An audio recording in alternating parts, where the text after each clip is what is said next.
Hello and welcome, my dear friend. You're not hearing this out of coincidence or luck. This is much more than that. It's God leading everything, including you being led here at this exact time. So stay with me until the end, because this might be one of the most important messages you ever hear. Not just to encourage you, but to prepare you for the holiest encounter of your entire life. Because you, dear one, are about to meet God. But maybe not in the way you thought, not in thunder or lightning, not in some dramatic explosion of power. This meeting, it's going to happen in the real fabric of your everyday life. And before we go further, let's set something straight. We've been taught, maybe even unconsciously, that being worthy of meeting God means being spotless. No mistakes, no doubts, no weak moments. We think we need to say the right words, feel the right things, do everything right, or we're disqualified. But don't be surprised when I tell you, that's not how He sees you. The kind, forgiving God doesn't want that kind of performance from you. It's like you not loving your child because they made a mess with their toys. It's not even possible. And if you're a parent, you already know what I mean. When your child screams, spills, or stumbles, you don't pull away. You don't withhold your love to teach them a lesson. You move toward them. You scoop them up. And even if you're not a parent, you've seen it. In the way a mother wipes her child's tears without being asked.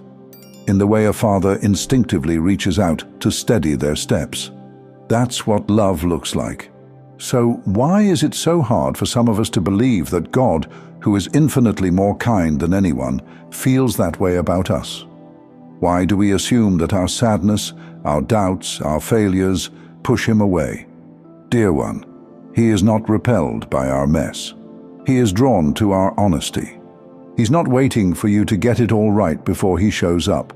He's been with you the entire time, even in the frustration, the numbness, the late-night conversations with yourself that no one else knows about. And now, He's getting ready to reveal Himself. Don't look for God in grand revelations with lightning bolts. Don't wait for the sky to crack open or for a stranger to walk up and speak in perfect prophecy. Look for Him in what's already here. In the way a child laughs while you're stuck in traffic. In the unexpected calm you felt in the middle of a day that should have broken you. That's the art. To see Him where most overlook. To feel heaven's hand not in the thunder, but in the thread, holding your peace together when nothing makes sense. If you close your eyes on what's missing for just a second and open them to what is, you'll see it. You're already so blessed. You're already being guided. You're already surrounded by signs too subtle for the eye, but too loud for the spirit to ignore. God doesn't just show up in temples. He shows up in tiny confirmations. In the meal you didn't think you had energy to make. In the friend who called just before you gave up. In the tears that finally fell after weeks of holding it together. You want to meet God? Don't start with the sermons. Start with what actually happened last night, when you sat on the edge of your bed too tired to pray, but somehow still whispered His name. Start with the ache in your chest when you wanted to give up, but didn't because something inside you said, just one more day. Because when you can see Him in that, you start to see Him in everything, even in what breaks you, because it's also what builds you. Even in the moments that sting, because they shift your path toward your truest self. This isn't about waiting for an encounter. It's about noticing you've already been having one. You don't need to clean yourself up first. You don't need to perform anything special. You just need to pay enough attention to see what's already true. And maybe that's what this whole season has been teaching you, not how to reach Him, but how to realize He never left. Maybe you were waiting for abundance, love, or an easy life to feel God. Maybe you thought things had to line up perfectly for you to believe He's here. But it doesn't work like that, my dear. You imagined peace, maybe, or answers. But what showed up first was interruption. Like your favorite song suddenly didn't hit the same. Like you've been walking through the day wearing shoes that are just slightly too tight. Everything fits, but not really. Everything works, but it grates. That's how God begins to move in your life. Not by changing everything at once, but by making the familiar feel slightly too loud, slightly too hollow, not broken, just exposed. Maybe this is the moment to notice. It's time to leave behind what no longer fits. You didn't ask for this, but it's happening. You're not falling apart. You're just too close to something holy to keep pretending it's all fine. And maybe you've been frustrated by that, wondering why nothing feels enough right now, why the prayers feel repetitive, why the routines you built with care suddenly feel like they're caging you instead of carrying you. This is how God clears up the space for revealing himself to you. You're being led out of your old way of relating to God and into something that isn't based on formula, or the right words, or doing things correctly. Because that's what we think holiness is, right? Never missing a step, never messing up, never doubting or saying the wrong thing. But if that were the requirement to meet God, who among us could ever be ready? The truth is simpler. We don't meet God because we're flawless. We meet him because he's kind. And maybe you've been taught to impress God with your strength, to show up polished, to speak with certainty, to only approach him when your faith is shining and your hands are clean. But can I tell you something? God is not impressed by performances. He moves by presence. And even more than that, he's drawn to honesty. The moments you drop the act, the nights you whisper prayers that start with, "I don't know what to say anymore." The days you go quiet, not because you're ignoring him, but because you're exhausted and still trying to believe. That's not failure, that's intimacy. Because the realest relationships are built in the quiet moments, the unfinished ones, the messy middles, the days when you don't have answers but you show up anyway. That's where God meets you.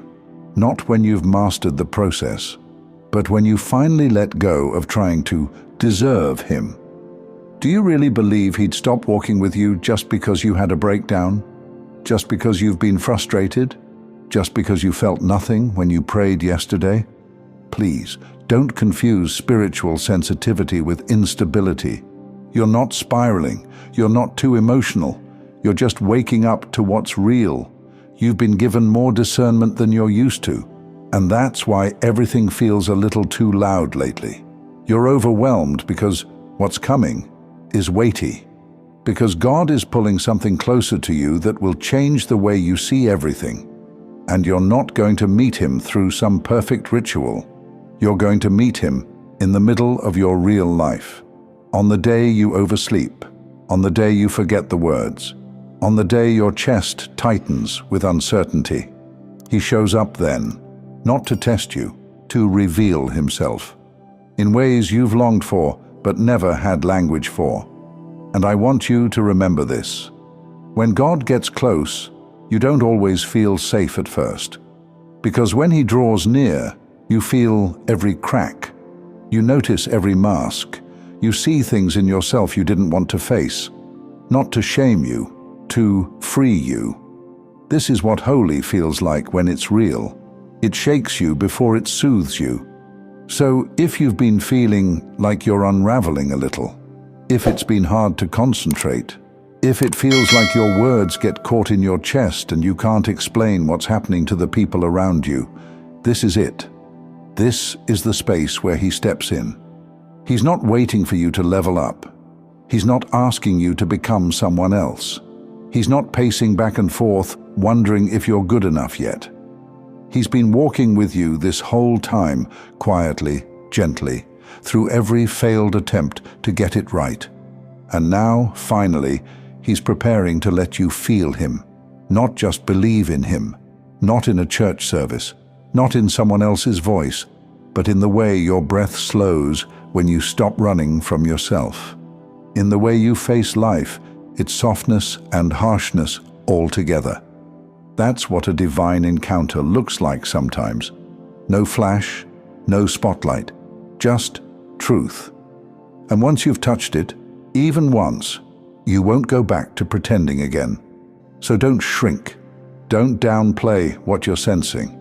And for God's sake, literally, don't try to become perfect first. Let Him meet you where you are, not who you could be, not who you used to be. Here, now, as you are. And in the stillness that follows, you'll know you're not waiting to meet God anymore. You already have. Thank you so much for taking this journey with me. If you found value in this message, please like the video and share it with others who might benefit. Don't forget to subscribe and continue your amazing journey by watching one of the videos showing on your screen that resonates with you the most. See you there.